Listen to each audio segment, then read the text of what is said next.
આ તરફ ઠાકોર સમાજ બાદ જાગીરદાર સમાજનું બંધારણ ઘડવામાં આવ્યું હતું, તેના પર ધજાગરા ઉડતા હોય તેવો એક વિડીયો અત્યારે સામે આવ્યો છે।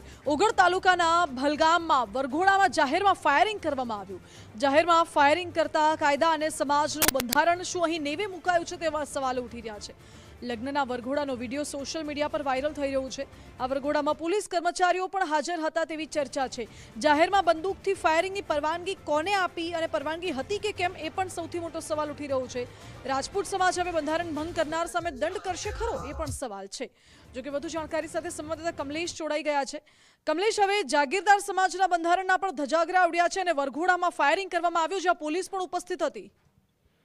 જી બિલકુલ, વાત કરવામાં આવે તો કહી શકાય કે જાગીરદાર સમાજમાં તાજેતરમાં બંધારણમાં કરવામાં આવ્યું છે કે કોઈ વરઘોડું ન કાઢવું, ડીજે ન વગાડવું, પરંતુ ક્યાંક ને ક્યાંક હવે જે બંધારણ છે તેનું ઉલ્લંઘન થતું હોય, તેનું પાલન ના થતું હોય તેવા દ્રશ્યો દિવસે ને દિવસે સામે આવી રહ્યા છે। ત્યારે કહી શકાય કે ઠાકોર સમાજમાં પણ બંધારણ તૂટ્યું, ત્યારબાદ રાજપૂત સમાજમાં પણ બંધારણ તૂટ્યું તેવા જે દ્રશ્યો તે સામે આવ્યા છે। કહી શકાય કે જે કોકરેજનું જે ઓગળનું જે ભલગામ છે, ભલગામની અંદર રાત્રિ દરમિયાન જે વરઘોડું તો વરઘોડામાં કહી શકાય કે ખુલ્લેઆમ ફાયરિંગ પણ કરવામાં આવ્યું છે અને સાથે સાથે જે ડીજે વગાડવામાં આવ્યું ક્યાંક ક્યાંક પર કાયદાનો પણ ભંગ કરવામાં આવ્યો છે। આ બાબતે કહી શકાય કે સૂત્રો દ્વારા મળતી માહિતી મુજબ ત્યાં પોલીસ પણ હાજર હતી, ક્યાંક પોલીસનો સ્ટાફ પણ હાજર હતો, પરંતુ તેમના દ્વારા કોઈને અટકાવવામાં પણ નથી આવ્યા। એટલે કહી શકાય કે ક્યાંક ને ક્યાંક આ જે કાયદાનું પણ ઉલ્લંઘન થયું હોય તેવું લાગી રહ્યું છે। જી કમલેશ, બિલકુલ આભાર આપનો। આપણી સાથે અત્યારે ઓગળ રાજપૂતના યુવા પ્રમુખ રાજુભા વાઘેલા જોડાઈ ગયા છે। રાજુભાઈ, સ્વાગત છે આપનું ગુજરાત ફર્સ્ટમાં। રાજુભા, અહીં પહેલા તો ઠાકોર સમાજના બંધારણનું ઉલ્લંઘન થયું, હવે જાગીરદાર સમાજના બંધારણના પણ અહીં જાહેરમાં ધજાગરા ઉડ્યા છે, વરઘોડામાં ફાયરિંગ કરવામાં આવી રહ્યું છે, શું કહેશો? હા, નમસ્કાર મેડમ। જી, જે 18/1/2026 ના રોજ કાંકરેજ ઓગળ રાજપૂત સમાજ દ્વારા વડા મુકામે જે મહાસંમેલન યોજાયું, તેમાં 7 પરગણાના રાજપૂત સમાજના સામાજિક, રાજકીય વડીલો અને વિવિધ સંગઠનોના હોદ્દેદારો આવ્યા હતા, આમંત્રણને માન આપી।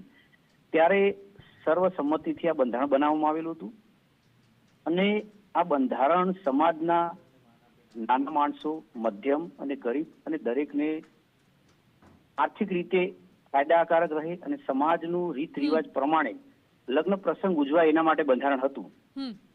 પણ ઓગળના જે ભલગામ મુકામે લગ્ન પ્રસંગમાં જે બંધારણનું નીતિ નિયમો હતા, મુદ્દાઓ એનું ઉલ્લંઘન કરી અને સમાજને નજરઅંદાજ કર્યા પછી આ લોકોએ જે બંધારણ તોડ્યું છે, એમાં ક્યાંક ને ક્યાંક એ લોકોની ભૂલો નાની મોટી હોઈ શકે અને આ બંધારણ અન્ય લોકોને ફાયદાકારક હતું, પરંતુ આમને પોતાની ક્યાંક ને ક્યાંક મનમાની ચલાવ્યા પછી પણ બંધારણમાં ડીજે લાવી કે વરઘોડાની અંદર પ્રતિબંધ મૂકવામાં આવેલો હતો 16 મુદ્દાઓ। તો રાજુભા, શું હવે આની વિરુદ્ધ કાર્યવાહી થશે ખરી? કયા પ્રકારની કાર્યવાહી થશે?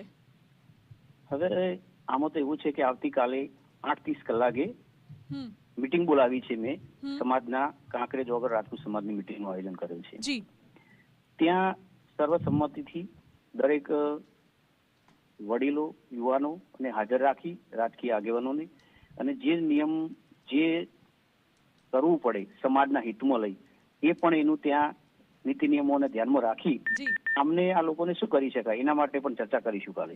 જી રાજુભા, આપનો ખૂબ ખૂબ આભાર અમારી સાથે જોડાવા માટે। એટલે આવતીકાલે આ બાબતે બેઠક બોલાવાશે અને ચર્ચા કરાશે કે હવે શું કાર્યવાહી કરવી।